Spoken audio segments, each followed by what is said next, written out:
Katika video ya leo nitaenda kukuelekeza jinsi ya kubadilisha picha ambayo inaonekana katika kioo chako cha simu, au kwa lugha nyingine nitaenda kukuelekeza jinsi ya kubadilisha wallpaper katika skrini yako ya simu. Basi tazama hii video mwanzo mpaka mwisho, nitaenda kukuelekeza. Basi bila kuchelewesha muda, tutaenda kuanza somo letu.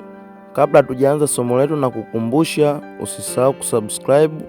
Sasa moja kwa moja tutaingia katika setting ya simu yetu hapo, kisha tutaenda kutafuta neno lililoandikwa wallpaper.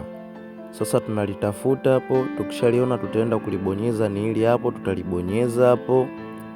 Tukishalibonyeza tutaletwa sehemu ya hapa. Hatua inayofuata nitaenda kubonyeza katika hiki kiboksi chenye nembo ya jumlisha ya blue, nitakibonyeza.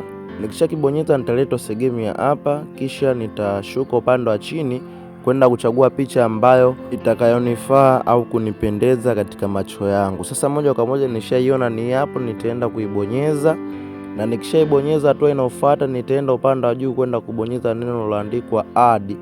Nikishabonyeza neno lililoandikwa add, nitaenda sehemu ya chini palipoandikwa set as wallpaper pair, nitaenda kupabonyeza hapo. Nikishabonyeza hapo, simu automatically yenyewe itajizima. Sasa cha kufanya utasubiria kama sekunde kadhaa, itawaka kisha itabadilisha picha iliyokuwepo katika kioo chako cha simu.